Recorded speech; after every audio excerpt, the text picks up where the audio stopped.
ज्यादा काम करो, कम सोचो, बाकी का सब भूल जाओ। ऐसा गौतम बुद्ध ने कई सालों पहले अपने शिष्यों से क्यों कहा था? इसके पीछे का रहस्य क्या है? आज इसी रहस्य को हम गौतम बुद्ध की कहानियों के माध्यम से जानेंगे। तो बिना देर किए चलिए आज के वीडियो की शुरुआत करते हैं। तो दोस्तों, पहली कहानी है हर समय खुश कैसे रहें, एक शिष्य की कहानी। ये कहानी है एक बुद्धिस्ट साधु की और एक गरीब व्यक्ति की। ये कहानी आपको बताएगी कि कैसे हर परिस्थिति में खुश रहें। एक जंगल में एक संत रहता था। इस संत के आश्रम में कई सारी गाय थीं। एक दिन इस संत के पास एक गरीब व्यक्ति आया और उसने संत से कहा कि मेरे पास रहने के लिए कोई जगह नहीं है और कई दिनों से मैं भूखा हूं। आप मुझ पर अपनी कृपा करो और मुझे अपना शिष्य बना लो ताकि मैं आपके साथ आपके आश्रम में रह सकूं। संत ने इस गरीब व्यक्ति की बात मान ली और उसे अपना शिष्य बना लिया। संत ने उसे एक गाय दे दी और कहा कि तुम इस गाय की सेवा करो तथा इससे मिलने वाला दूध केवल तुम्हारा ही होगा। इसके अलावा रोज तुम 2 बार भगवान के नाम का जाप भी किया करो। संत की बात को मानते हुए शिष्य ने गाय की सेवा करनी शुरू कर दी और रोज भगवान का नाम लिया करता था। गाय से मिलने वाला दूध शिष्य खुद ही पी जाता था।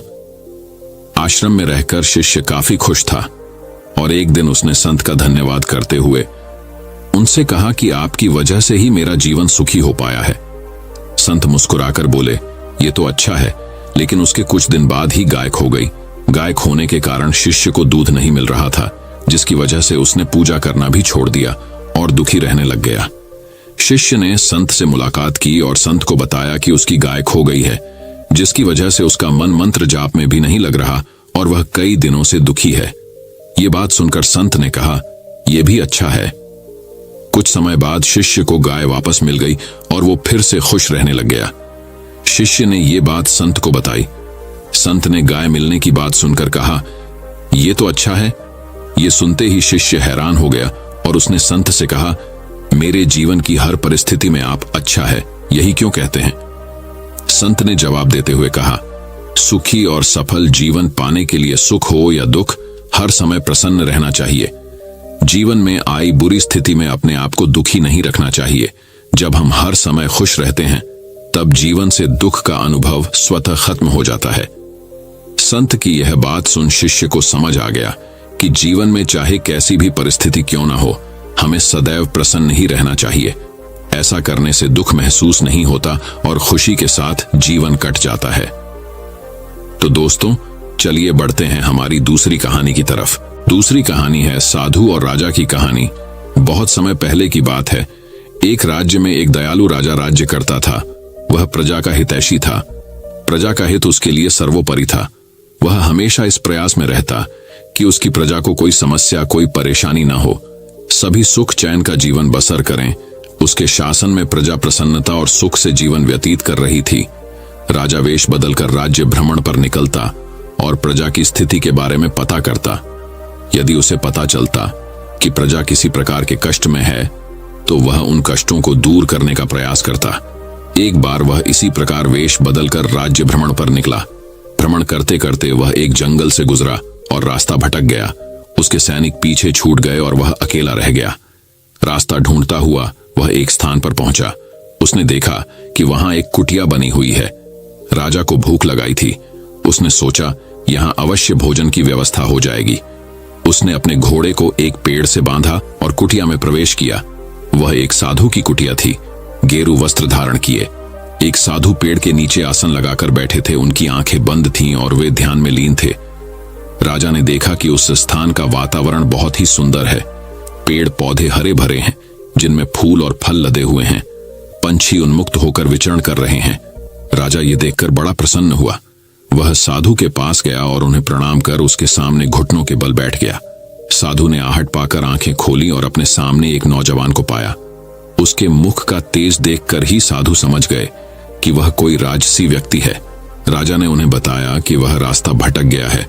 साधु ने उसे अपने आश्रम में शरण दी, खाने के लिए मीठे फल दिए। राजा ने कभी उतने मीठे फल नहीं खाए थे। उसके चकित होकर पूछा, गुरुवर, आज तक मैंने इतने मीठे और स्वादिष्ट फल नहीं खाए, इनके इतने मीठे होने का कारण क्या है? साधु ने कहा, इस राज्य का राजा अत्यंत दयालु और न्यायप्रिय है। इसलिए ये फल इतने मीठे हैं। जब तक वह अपनी प्रजा का हितैषी रहेगा, दिन दुखियों का सहायक रहेगा, ये फल ऐसे ही मीठे रहेंगे। राजा को यह सुनकर बड़ा आश्चर्य हुआ। उसके लिए इन बातों पर विश्वास करना कठिन था।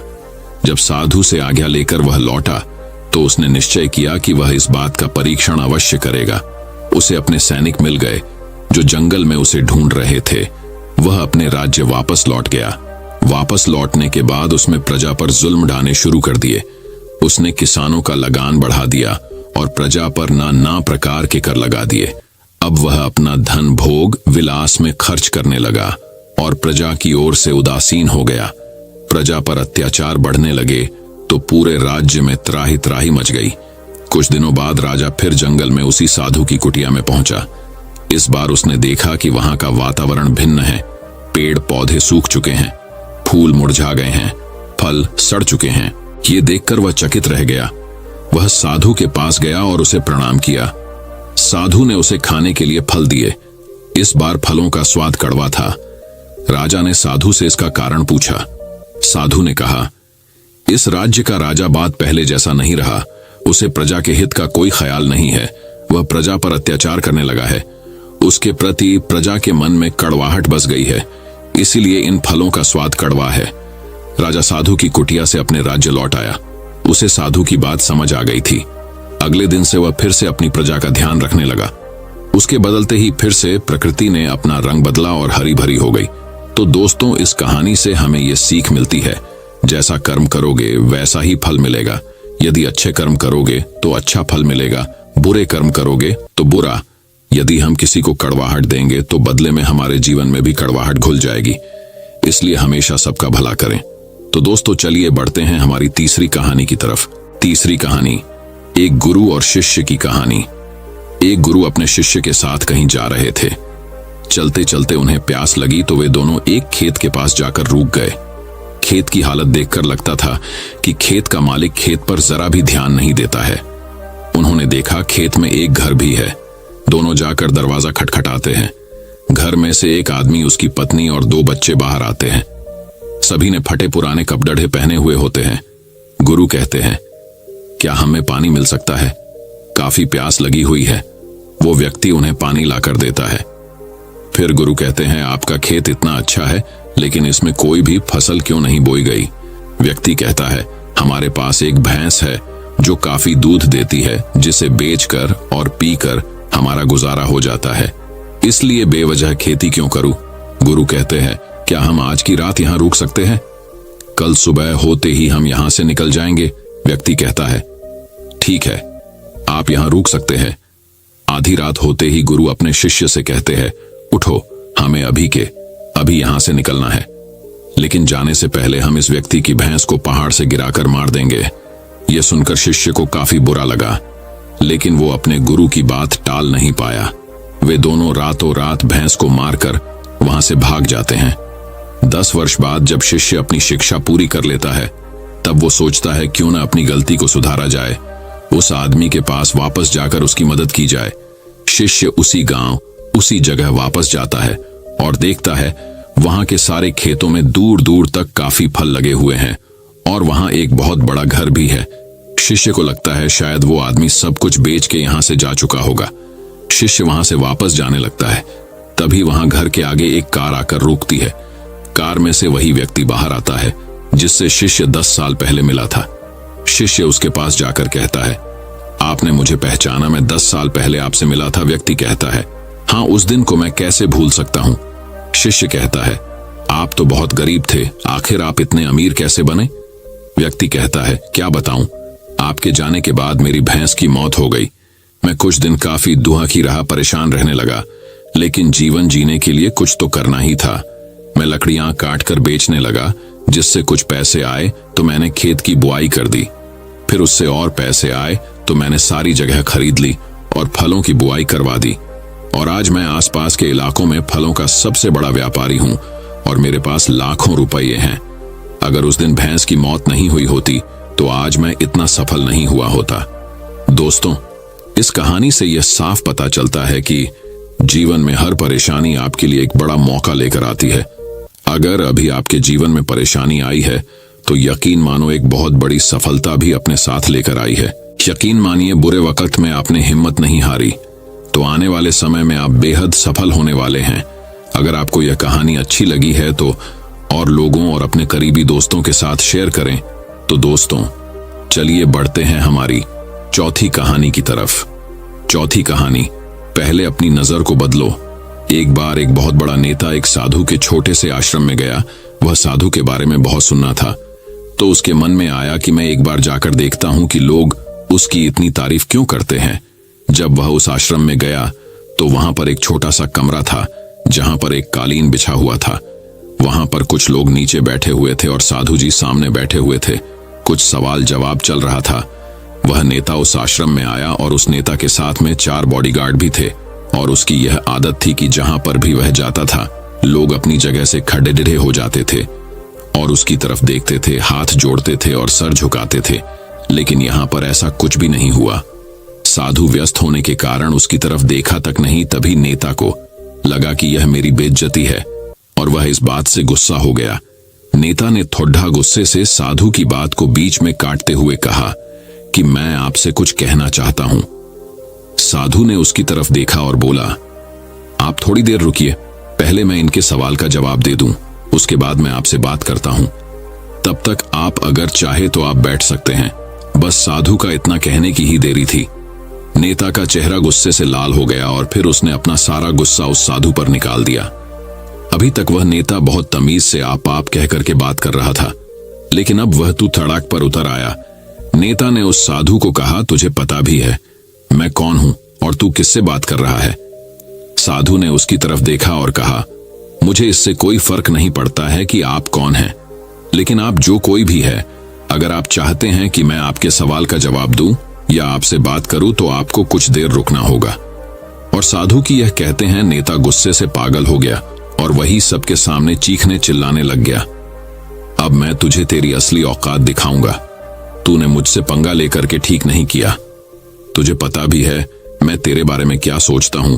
साधु ने फिर से नेता की तरफ देखा और बड़े ही प्रेम से कहा कि मुझे इससे कोई फर्क नहीं पड़ता कि आप मेरे बारे में क्या सोचते हैं। आप जो चाहे वह मेरे बारे में सोच सकते हैं।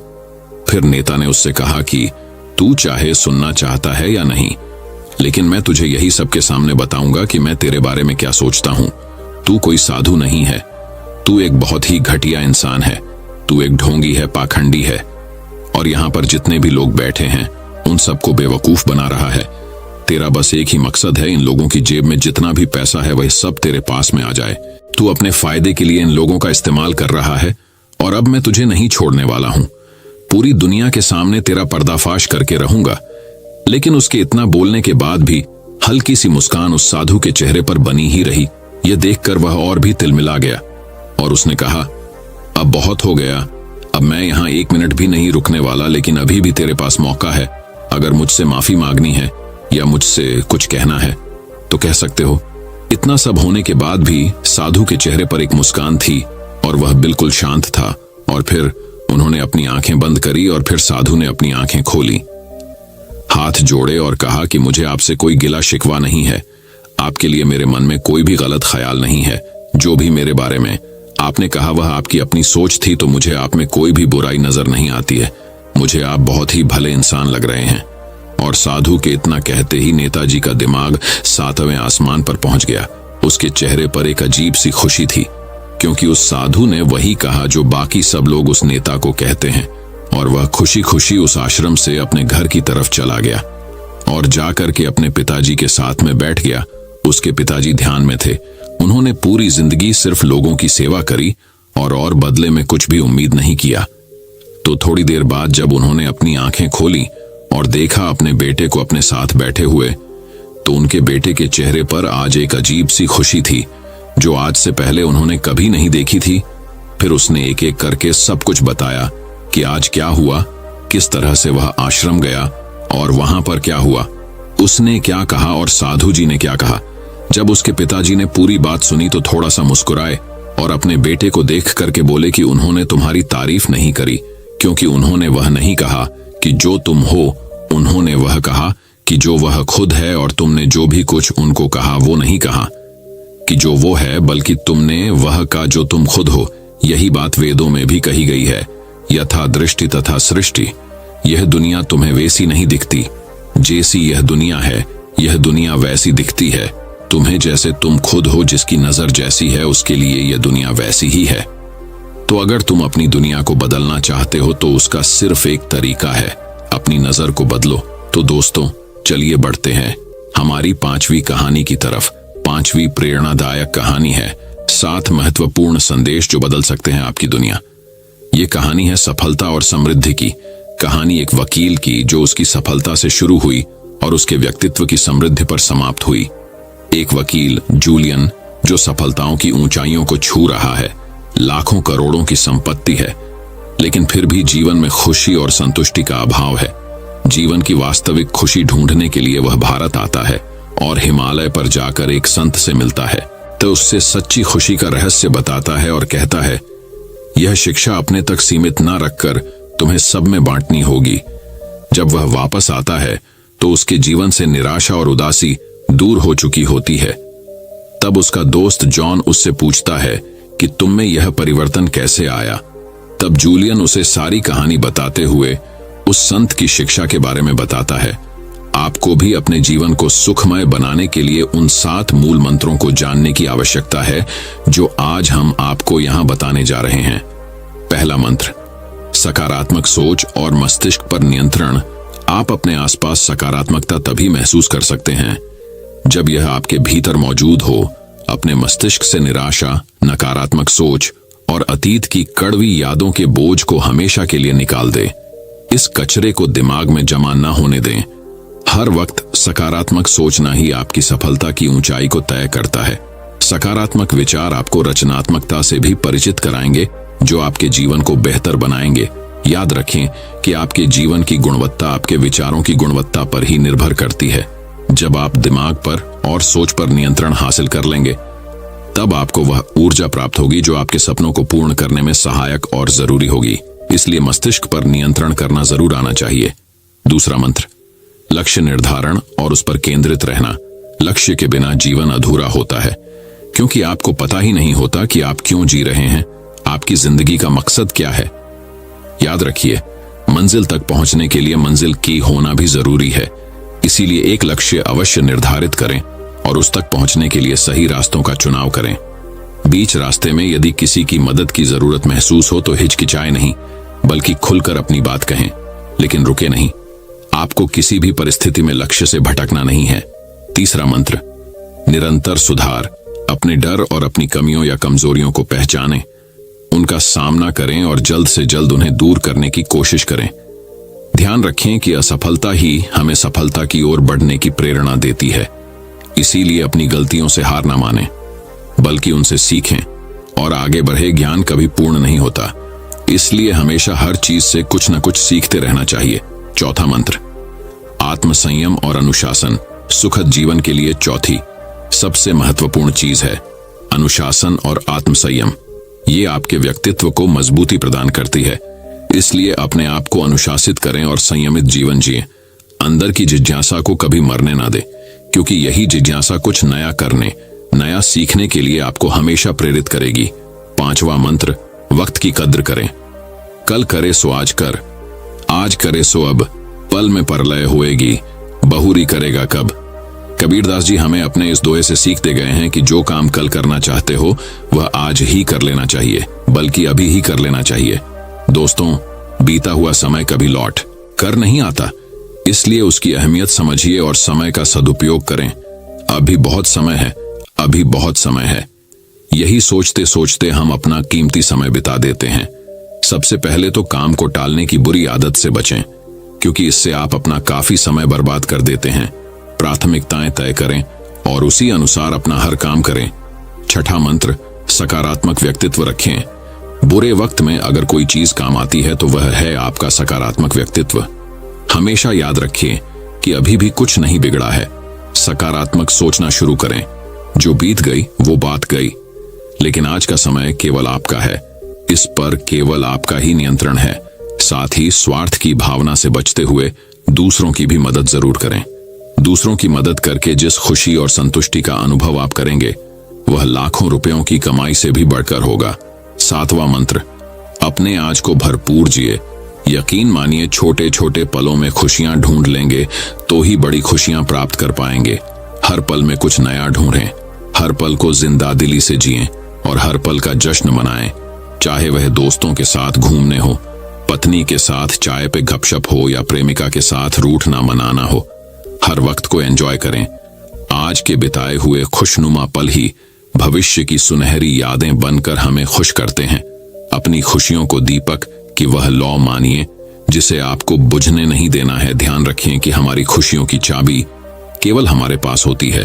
असफलताओं से शिक्षा लेकर, कड़वे अनुभव को शिक्षक मानकर, दिल में केवल अच्छी यादें बसाकर बस आगे बढ़ते जाइए। तो दोस्तों, चलिए बढ़ते हैं हमारी छठी कहानी की तरफ। छठी कहानी है, जब तक अच्छी बातों को अपने जीवन में नहीं उतारेंगे तब तक इनसे कोई लाभ नहीं मिलेगा।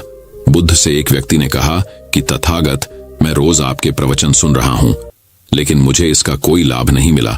एक व्यक्ति गौतम बुद्ध का प्रवचन सुनने रोज आया करता था और बड़े ही ध्यान से उनकी बातें सुनता था। बुद्ध अपने प्रवचनों में लालच, मोह, बैर और अहंकार छोड़कर जीवन में सुख शांति बनाए रखने की बातें किया करते थे। एक दिन वह व्यक्ति गौतम बुद्ध के पास आया और बोला कि तथागत, मैं लगभग 1 माह से आपके सभी प्रवचन सुन रहा हूं, क्षमा करें, उनका मुझ पर कोई असर नहीं हो रहा है। आपकी कही गई हर एक बात सत्य है, लेकिन फिर भी मुझ पर इनका कोई असर नहीं हो रहा है। इसका क्या कारण है? क्या मुझ में कोई कमी है? गौतम बुद्ध ने शांति से उसकी बातें सुनी और उस व्यक्ति से पूछा कि तुम कहां रहते हो? उस व्यक्ति ने उत्तर दिया कि मैं श्रावस्ती में रहता हूं। बुद्ध ने पूछा, ये जगह यहां से कितनी दूर है? उस व्यक्ति ने जगह की दूरी बताई। इसके बाद बुद्ध ने फिर पूछा, तुम वहां कैसे जाते हो? व्यक्ति ने बताया कि कभी घोड़े पर, कभी बैलगाड़ी पर बैठकर जाता हूं। बुद्ध ने फिर पूछा कि तुम्हें वहां पहुंचने में कितना समय लगता है? व्यक्ति ने पहुंचने का समय भी बता दिया। इसके बाद बुद्ध ने अंतिम प्रश्न पूछा कि क्या तुम यहां बैठे बैठे ही श्रावस्ती पहुंच सकते हो? इस प्रश्न के जवाब में व्यक्ति ने कहा कि तथागत, ये कैसे हो सकता है? इसके लिए तो चलना पड़ेगा, तभी मैं वहां पहुंच सकता हूं। बुद्ध ने कहा कि सही बात है, हम चलकर ही हमारे लक्ष्य तक पहुंच सकते हैं। ठीक इसी प्रकार जब तक हम अच्छी बातों का पालन नहीं करेंगे, उन पर चलेंगे नहीं, तब तक हम पर प्रवचनों का कोई असर नहीं होगा। व्यक्ति को बुद्ध की बातें समझ आ गई और उस दिन के बाद उसने भी बुद्ध के बताए मार्ग पर चलना शुरू कर दिया। दोस्तों, मैं उम्मीद करता हूं कि यह कहानी सुनने से आपके जीवन में अच्छे बदलाव आए होंगे। आपको इस वीडियो से क्या सीखने मिला, ये कमेंट करके जरूर बताएं और अपने परिवार, दोस्तों या आपके करीबी इंसान के साथ ये कहानी शेयर करके उन्हें भी इस ज्ञान से परिचित करवाएं। बाकी अगर आपको ये वीडियो दिल से अच्छी लगी हो तभी इस वीडियो को लाइक कर देना और आपने अब तक इस चैनल को सब्सक्राइब न किया हो तो चैनल को सब्सक्राइब भी जरूर कर देना। आपका हर दिन शुभ हो और खुशियों से आपका जीवन भरा रहे। धन्यवाद। नमो बुद्धाय।